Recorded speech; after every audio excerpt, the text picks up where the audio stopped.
Cristo Rey. Stop the music. Oh, Emily, if you interrupt the Cristo Rey podcast theme song one more time... Oh, it wasn't my idea this time, Mr. Corrigan. Actually, it was Ujwal. Really? That's right, Mr. Corrigan. Since this show kicks off our celebration of Asian American Heritage Month with a panel of students of Asian heritage, which includes me, I thought it would be great if I sang the theme song. You?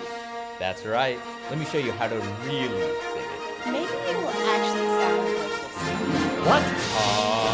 Podcast, Cristo Rey Podcast, Cristo Rey Podcast, coming at you. Podcast, Cristo Rey Podcast, Cristo Rey Podcast. Oh, here it comes. Hey guys, welcome back to the Cristo Rey Podcast. I'm one of your hosts, Emily, and today joined with me is... Nishan. It's Quaya. Also hosts of the podcast, but are part of today's panels are... Nishan. And Ujwal. Now introducing our special guest for this episode. Hi, I'm Salina. Hi, I'm Anisha. Hello, I'm Indy. So May is Asian American Heritage Month, and this is why we have such an incredible panel of people. And my first question I'd like to ask to all of you is, what are your guys' takes on representation for Asian American culture today? I want to say shout out to Netflix. I feel like they're doing a pretty decent job representing the South Asians, but I don't know about like anywhere else for real. What are you talking about specifically, Nishan? Like I feel like Netflix does a lot of like Bollywood movies and like South Asian like TV shows and stuff, like Never Have I Ever. I feel like they've done a good job like representing the South Asian community. So yeah.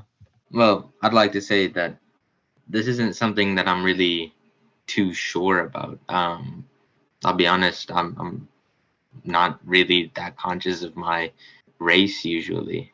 Like unless like I'm in something specifically where race matters, like this panel. I'm not really thinking about being Asian, if that makes sense. Actually, I want to add up what Nishan said about movies in Netflix. I think music is also a big help, as Spotify or any platform of apps of music have a lot of Indian songs or Nepali song, Asian songs. I think with the media, there's been positive and negative light on the Asian community, especially with what was going on during COVID, with all the Asian hate that was going around and the movement Stop Asian Hate.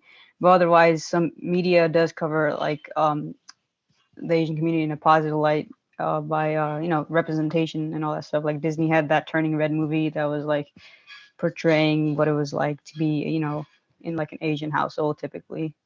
There's definitely improvements compared to what Asian representation was before. Like, for example, I can't even name anything from before 2000 about like Asian representation in media. But now there are a lot of examples that I can point to.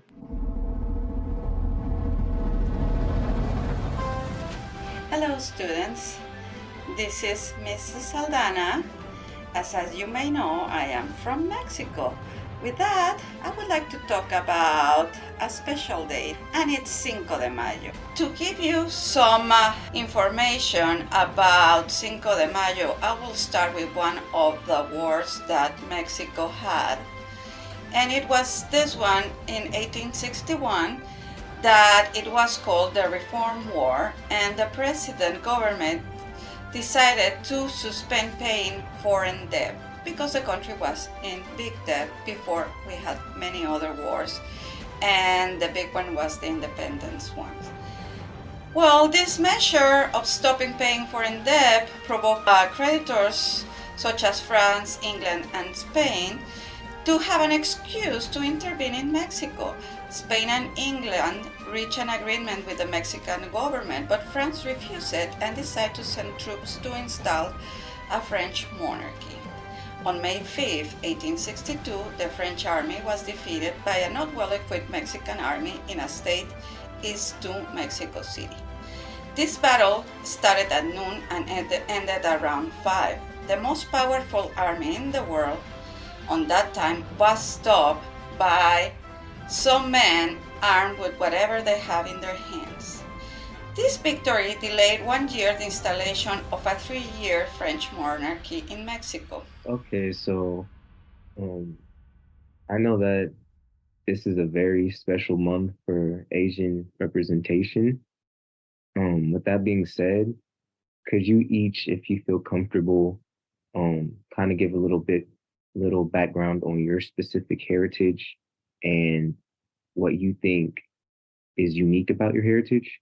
Well, I'm from Nepal, and I think what makes Nepal unique, partly it's like small.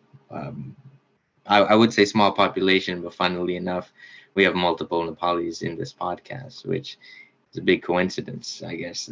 Well, not really coincidence. A lot of Nepali people are in Columbus, right? They live here. But compared to other like countries, right, like India or China, we're a lot smaller, and our communities are usually more closely knit. I'm Nepali also, and I think what's unique is even with all of us, like in Nepal, everyone has like their own like uniqueness. Like there's groups of people, even if we're all Nepali, there's groups of people like, from like that have their own culture within like, Nepal. Yeah, there's like 100 different languages in Nepal that people speak. Nepal is like, it's super mountainous as well. So like you can't really get around. Even though it's really small, it still takes like 10, 12 hours to get from one side to the other. Because I remember when I went, it would take like to travel like 100 miles here, it would take like 2 hours or something like that. It would take probably less than 2 hours. But in Nepal, it would take like 5 or 6, 7 hours because of like how mountainous and how hilly it really is. But it's really beautiful as well. And I think that's what I want to talk about is like how beautiful Nepal is, because everywhere, like, because it's in the Himalayas, it's in like the biggest mountains in the world and stuff. I'm also from Nepal, and for me, what's special is we are small, but our bond is really close. Like any stranger will also be your family member. Like you treat every Nepali as your family member, not just as a stranger or someone you know. It's like you are each other's family. Okay, so I have a follow-up question for you guys. So, with all that you guys have said, what is maybe some values or some beautiful aspects of y'all's culture that y'all think maybe would be nice if maybe America can highlight it more, or if there was an aspect of your heritage that you could strongly represent with you, what would it be and why? What I would say, I would like to exemplify in American culture, if there was one thing from Nepali culture I could bring, would be how much we value our family and like what that means to us. Because even like our second, third, fourth cousins, it's like we're still very close to them. We try to be really, really close to them and to our siblings and stuff as well. Like a lot of people, even like in America, like they brought that culture here, and what they did was like they started businesses and stuff with their families because like they can work in a unit like that.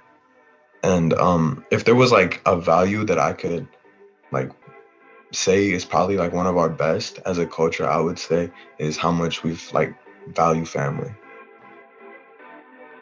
Hey guys, it's your girl Isa here. As part of Cristo Rey Columbus 10-year celebration, from time to time the podcast will feature special messages from Cristo Rey graduates. Here's one now. Hi, my name is Dulce Grande. I am class of 2018. I recently graduated from Otterbein University up in Westerville and will be moving to San Antonio, Texas through the Teach for America program. My advice to you is to soak up every minute of high school and just like live it to its full potential. It's one of the things I miss the most, and just take every opportunity. That I'd like to bring the collectivist culture from Nepal over to America. Like, America has a pretty individualistic culture, so it's almost like every man's for himself, right? Most people leave, like Nishan said, the family's pretty important here. Like, people leave when they're 18 and go off to college, and usually they don't stay at their parents' home after that ever. And they only visit every so often, right? But just some help for maybe college would be amazing, just for regular students, because the cost of living is going up, right? And if you're studying and working, it's going to be a lot harder to keep yourself afloat. But not just that, it's just the general collectivist ideas about caring for other people before yourself. Like, individualistic cultures, when people are stressed, they usually focus on, like, if you're relaxing, you focus on your own problems and trying to basically calm yourself down. But in collectivist cultures, you go out and try to help other people to calm yourself down. Something I would like to know from my culture, from my heritage, is probably my cultures and festivals. Like, our cultures and festivals are just beautiful and just amazing. Having all family together, talking to each other, sharing your thoughts, feeling with each other, just amazing. The culture and the festival is a thing that brings family together as one. That was a good one, but I have another one, and I feel like some of my peers can like elaborate on it. I feel like people from Nepal, to be honest, are like a lot more modest than people from America. It's like you look at like our parents and stuff, their generation, and it's like they don't really need much. They only buy like one pair of shoes in like an entire year. They'll only like buy like a couple pairs of jeans, a couple pairs of a couple t-shirts for the entire year. And like what they care about is like saving money for their family and stuff. I think another thing that I would like want to bring to American culture is modesty. Yeah, I could definitely add on that. It's they save money not for like for family and the community. Like, they don't think like, oh, I could save it for myself or buy myself something in the future. It's like, how can I save this money to help the community in case an incident happens, in case someone like, has some misgivings. It's to help others and not just ourselves. Yeah, like to add on to that, like when my mom wants to buy herself something nice, she doesn't go and buy herself like a Louis Vuitton bag or something like that. She'll buy herself a piece of like gold jewelry because she understands like this will appreciate in value, and like that's the only thing she cares about. So it's like you'll never see her walking around with like a Louis Vuitton bag, but you'll see her walking around with like a 24 karat gold necklace or something like that. Hey guys, it's Jade. Last week we went to Recreation Unlimited for our software retreat. There we played a multitude of games which coincided with the topics of the retreat, like giving, and we also had a special appearance from Mr. Riley. Hi guys, so just out of curiosity, what does Asian American Month mean to you? Like, what kind of outside purpose do you feel like it shows to the rest of the country, and what does it make you feel? I think for the country, it's like experiencing like Asian culture, appreciating it and bringing it to light. And speaking truthfully, a couple years back, I didn't even know that Asian Heritage Month was a thing. But now what I do is like, I want to be more active in it. I want to represent more. Yeah. Personally, I do not know what it means to me, but I think it's like representing Asian countries and like celebrating it. Because, I'm not sure what it really mean. I think the first time I heard about this was last year, but I still don't know what it means. I just know that it's to represent us Asians. All right, so if you guys, if anybody really just loves listening to the podcast as much as I do, and as much as my parents do, people will know that I like asking people what their takes on cultural appropriation and cultural appreciation. So I wanted to ask, ND and Salina, and Ujwal and Nishan can answer this too, but I wanted to ask our main guests, ND and Salina, what are your takes on cultural appropriation and appreciation? What do you find that you I guess what I'm trying to ask is, what is your personal opinions on them, and and how do you think we can address them? I think some problems and issues that have, like appeared or like have been going on for a while is like, of people outside of the culture wearing the cultural clothing, but like wearing it incorrectly or, representing in a way that it's not really, as seen as appropriate. I think that would be part of appropriation, but with appreciation, I like that people like, go out and try new foods and all that kind. Like there's a lot of different foods and a lot of them are pretty similar with all the countries across Asia. And I like that aspect. Appreciation is just like, watching the content, the media that, that's produced by Asia and stuff like that. Appropriation would be just like disrespecting the culture in general. What do you guys, Salina and Nisha, like, what do you guys think of?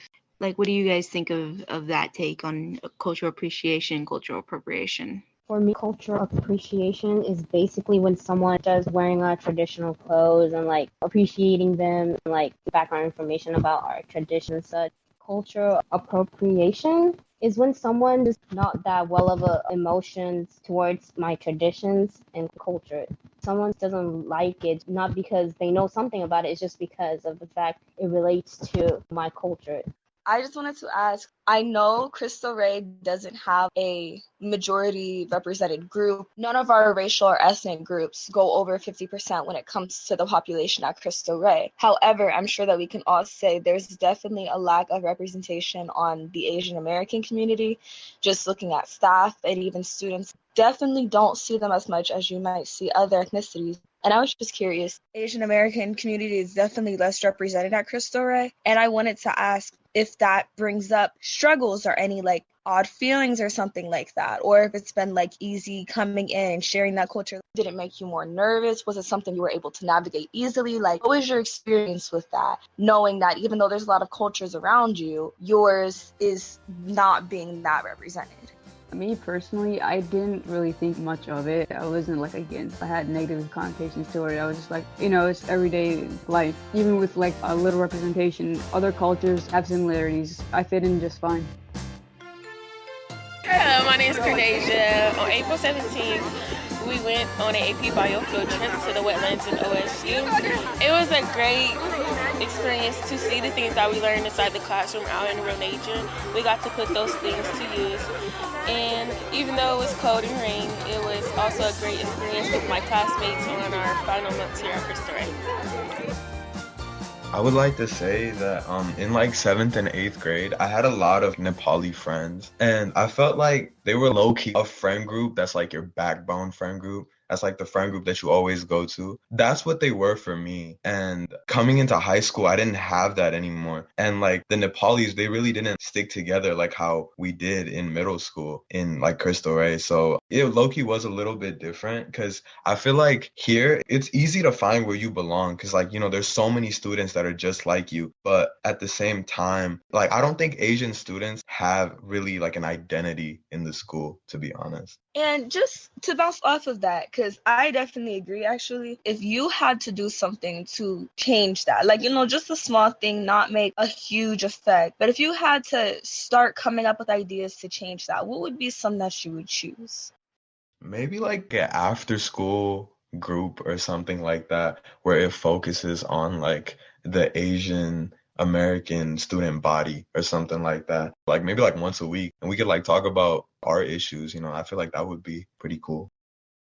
I feel like that's like the story of a lot of students, a lot of like Asian American students here at Cristo Rey, because like all through elementary school, all through middle school, we'll have like a community of like other Nepalis, but then we come to Cristo Rey and it's really not. We've never like really fought to have an identity. It was just there through middle school and through elementary school. So now that we're in high school, it's just like, it's whatever for real. Cause it's like after a certain point, you literally just stop thinking about it. You're like, oh yeah, you have all your like cool new friends now. It's like, you don't really like think about it. You don't really think about all your homies from like elementary school, middle school. So yeah, I feel like once you do come into Cristo Rey, you lose that part of you. And it's not necessarily like a good thing or a bad thing. It's just a thing that happens, So for example, when I was younger, growing up as a Black boy, personally wanted to see more Black people represented in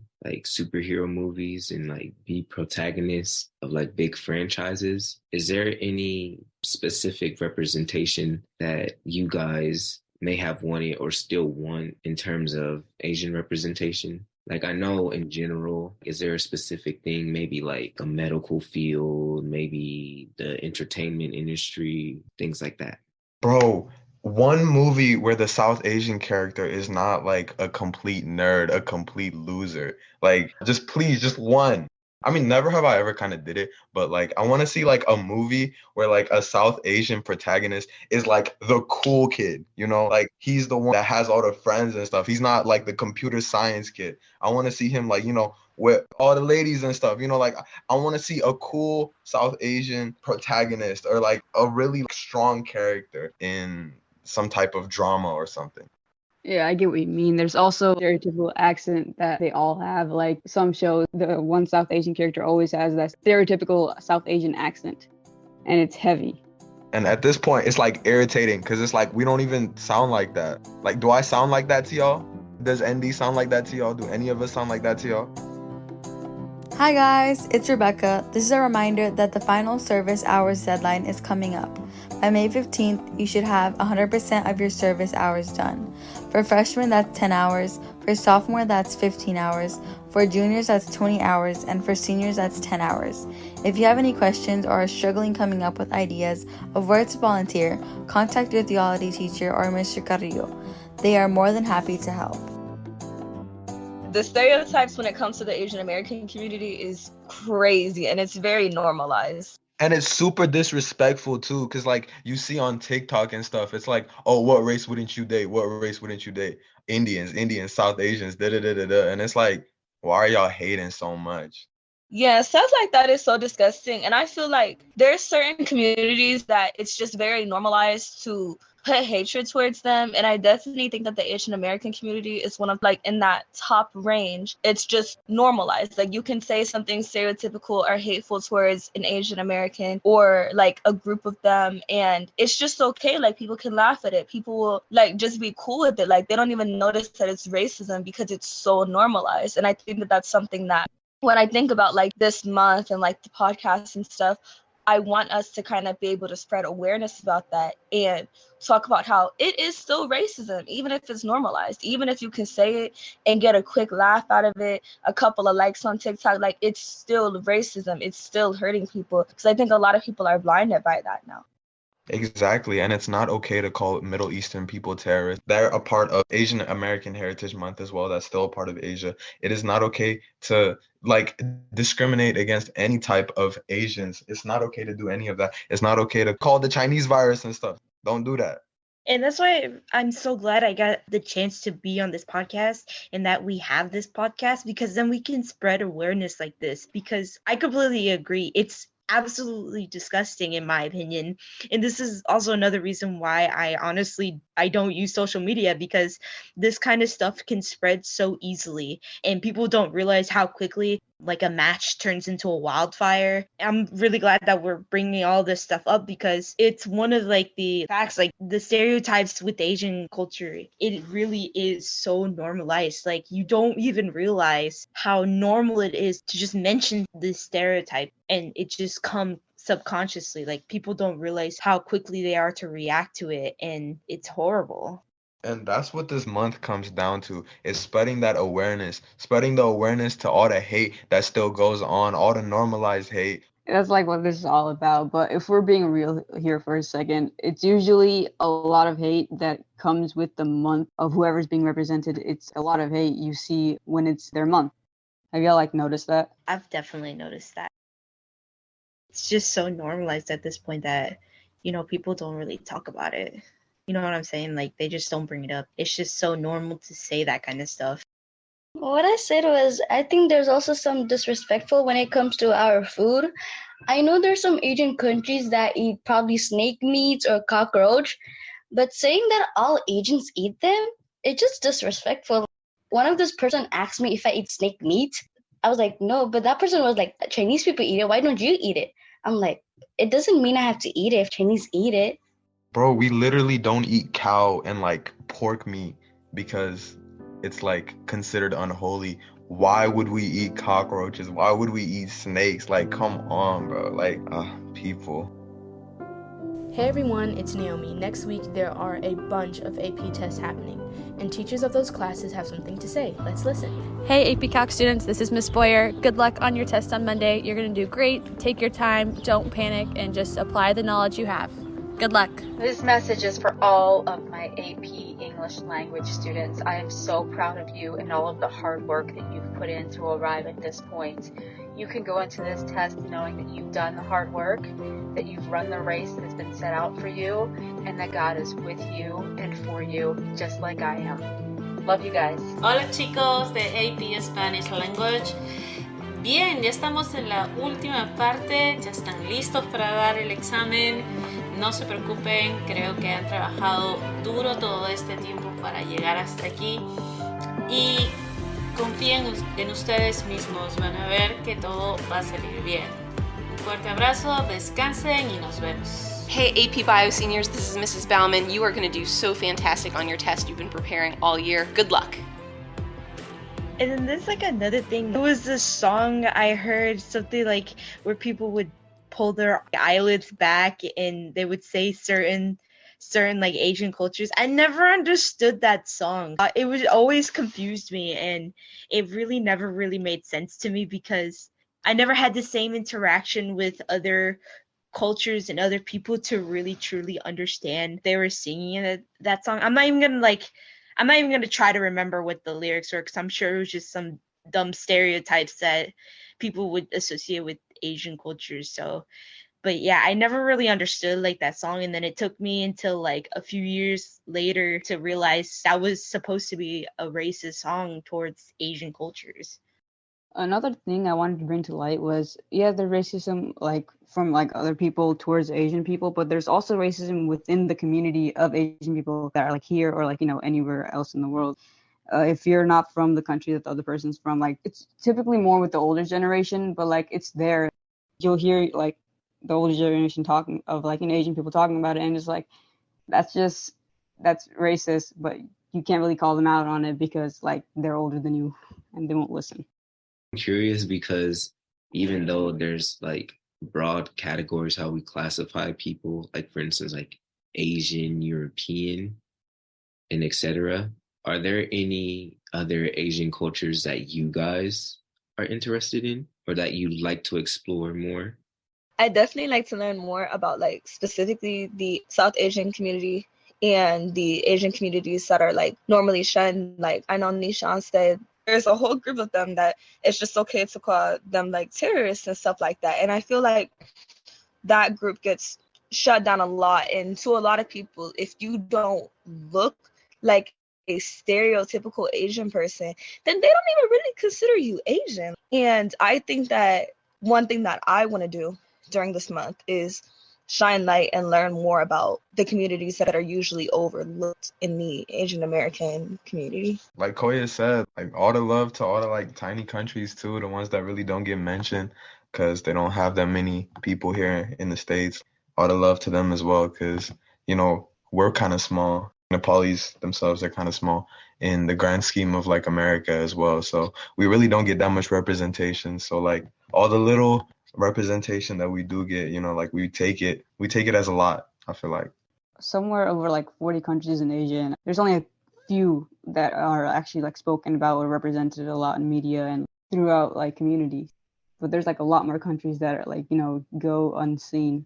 Guys, I'm pretty sure this month, like it has many names, but there was also, it included Pacific Islanders, like it was Asian American Pacific Islander month. And just how we pointed out, countries they're not like really known about, it's why they're included to get, you know, well known because they're mostly forgotten.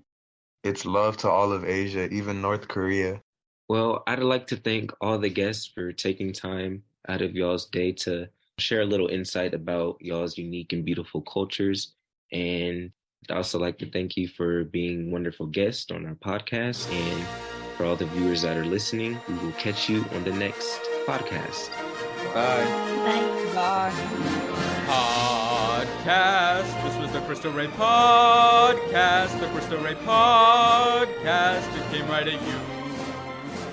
Podcast. This was the Cristo Rey podcast. The Cristo Rey podcast. See you next week.